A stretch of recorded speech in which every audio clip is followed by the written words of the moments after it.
Akẹ́kọ̀ọ́ fásitì Enugu àtọ̀rẹ́kùnrin rẹ̀ jí ara wọn gbé ni wọ́n bá ń béèrè mílíọ̀nù mẹ́wàá náírà. Iléeṣẹ́ ọlọ́pàá ìpínlẹ̀ Anambra ti fi páńpẹ́ mú akẹ́kọ̀ọ́ Enugu State University of Science and Technology kan, Chinecherem Okonkwo, pẹ̀lú ọ̀rẹ́kùnrin rẹ̀ lórí ẹ̀sùn pé wọ́n jí ara wọn gbé. Okonkwo àti ọ̀rẹ́kùnrin rẹ̀ Chinecherem Aruna, ẹni 30 ọdún, ni wọ́n rán ẹnìkan láti bá wọn béèrè owó ìtúsílẹ̀ mílíọ̀nù mẹ́wàá náírà látọ̀dọ̀ àwọn mọ̀lẹ́bí wọn.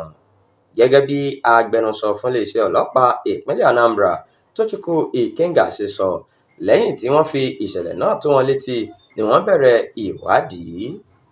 Kò pẹ́ rárá tí ọwọ́ fi tẹ àwọn méjèèjì nílé ìtura kan tí wọ́n ń sá pamọ́ sí lágbègbè Uniseek Temporary Site, Awka.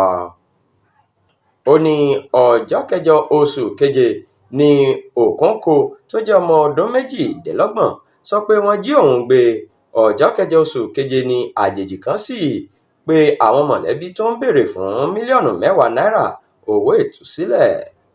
Lẹ́yìn ìdúnàdúrà ni wọ́n dín owó náà kù sí mílíọ̀nù 3 náírà.